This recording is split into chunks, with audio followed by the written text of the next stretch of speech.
स्वागत। आज हम गोता लगा रहे हैं गेम ऑफ थ्रोन्स के एक बहुत ही अहम एपिसोड में, सीजन 2 एपिसोड 9 ब्लैक वाटर। हाँ, ब्लैक वाटर। ये एपिसोड सिर्फ एक लड़ाई नहीं है, अब ये बहुत कुछ है।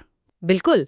हमारे पास जो विश्लेषण है उसके आधार पर आज हम सिर्फ कहानी नहीं दोहराएंगे, बल्कि समझेंगे कि इस लड़ाई के पीछे की रणनीति क्या थी, किरदारों के मन में क्या चल रहा था और इसका असर आगे क्या हुआ, क्योंकि ये एपिसोड मतलब सत्ता, डर, लीडरशिप सब कुछ एक रात में दिखाता है। शुरुआत करते हैं स्टैनिस बराथियन के हमले से। उसका काफी बड़ा जहाजी बेड़ा किंग्स लैंडिंग की तरफ बढ़ रहा है और उसे पूरा यकीन है कि आयरन थ्रोन पर उसी का हक है। वो बिल्कुल दृढ़ है। जाहिर है किंग्स लैंडिंग में तो खलबली मची होगी। हाँ, और शहर बचाने का जिम्मा किसके पास? टिरियन लैनिस्टर के पास। वो उस वक्त कार्यवाहक हैंड ऑफ द किंग थे। और यहीं से मामला दिलचस्प होता है। टिरियन के पास ना तो ज्यादा सैनिक थे, ना ही वो कोई पारंपरिक योद्धा था। तो उसने एक ऐसी चीज पर दांव लगाया जो बहुत खतरनाक थी, वाइल्ड फायर। वाह, वो हरा वाला पदार्थ जो पानी पर भी जलता है। बिल्कुल। ये सिर्फ एक हथियार नहीं था, ये एक तरह का मनोवैज्ञानिक दांव भी था। टीरियन ने क्या किया, एक खाली जहाज वाइल्ड फायर से भरा और उसे स्टैनिस के बेड़े के बीच भेज दिया। हाँ, और फिर जो धमाका हुआ, उफ। वो नजारा तो जबरदस्त था। स्टैनिस का लगभग पूरा बेड़ा ही तबाह हो गया। ये दिखाता है कि युद्ध में सिर्फ ताकत नहीं, सोच और अचानक चली गई चालें वो ज्यादा मायने रखती हैं। लेकिन क्या ये सही था? मेरा मतलब है, वाइल्ड फायर का इस्तेमाल, ये तो क्रूरता है। सवाल तो बड़ा है। शहर बचाने के लिए किया गया, पर कीमत भयानक थी। युद्ध में वो सही गलत की लाइन अक्सर मिट जाती है ना। खैर, धमाके के बाद भी स्टैनिस के कुछ सैनिक तो बच गए। हाँ, वो जमीन पर उतरने में कामयाब हो गए और फिर शुरू हुई असली जमीनी जंग। और यहाँ हमें किरदारों का असली रंग दिखता है। राजा जॉफ्री, जो बड़ी बड़ी बातें कर रहा था, वो डर के मारे भाग खड़ा हुआ।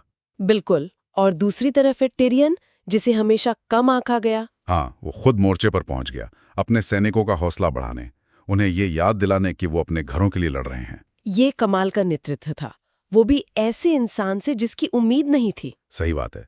उधर बाहर ये सब चल रहा था और महल के अंदर माहौल बिल्कुल अलग था। रानी सर्सी, वो तो लगभग टूट ही चुकी थी। शराब पी रही थी अपने बेटे टॉमेन के साथ। और सांसा स्टार्क को जिंदगी की कड़वी सच्चाइयां बता रही थी। उसका डर साफ दिख रहा था। उसे लग रहा था शायद वो हार जाएंगे। उसने तो जहर भी तैयार रखा था। हाँ, वो उस हद तक पहुंच गई थी। ये दिखाता है कि युद्ध का असर सिर्फ मैदान पर नहीं होता। वापस मैदान पर आते हैं। टिरियन लड़ रहा है अपनी जान पर खेल कर, लेकिन तभी किंग्स गार्ड का ही एक आदमी उस पर हमला कर देता है, सिरसी का भेजा हुआ। वो बुरी तरह घायल हो जाता है और उस पल ऐसा लगता है कि बस अब किंग्स लैंडिंग गया। हाँ, लगा कि स्टैनिस जीत ही गया, लेकिन गेम ऑफ थ्रोन्स है, कहानी पलट गई। एंट्री होती है टाइविन लैनिस्टर की अपनी सेना के साथ। और अकेले नहीं, हाउस टायरेल्स के सैनिक भी उनके साथ थे। ये बिल्कुल अनपेक्षित था। कैसे हुआ ये? पता चला कि टाइविन ने पर्दे के पीछे पहले ही टायरेल्स के साथ समझौता कर लिया था, रेनली की मौत के बाद। वाह, ये सिर्फ किस्मत नहीं थी, ये टाइविन की दूर की सोच और राजनीतिक चाल थी। बिल्कुल। टाइविन ने दिखा दिया कि असली ताकत सिर्फ तलवार चलाने में नहीं, सही वक्त पर सही गठबंधन बनाने में भी है। और उनकी ताजी सेना ने स्टैनिस की थकी हुई सेना को हरा दिया। हाँ, आसानी से। किंग्स लैंडिंग बच गया, लेकिन अब शहर का हीरो कौन था? बचाने वाला कौन था? ये एपिसोड किरदारों को भी बहुत अच्छे से दिखाता है। टिरियन एक हीरो की तरह उभरा। हाँ, एक रणनीतिकार, एक लीडर। वहीं जॉफ्री की कायरता और सिरसी का डर और साफ हो गया। सैंसा की लाचारी भी, और सैंडोर क्लेगेन का वो आग वाला डर भी सामने आया। लोकेशन पे सेट थी, किंग्स लैंडिंग में।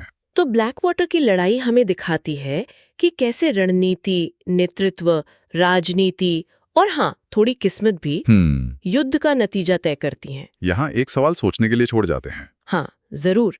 सोचिए, क्या ब्लैक वाटर ने सिर्फ एक शहर बचाया, या इसने वेस्ट्रोस में शक्ति के पारंपरिक आइडिया को ही चुनौती दे दी, जहां एक बौना नायक बनता है, राजा डरपोक निकलता है और असली जीत पर्दे के पीछे तय होती है।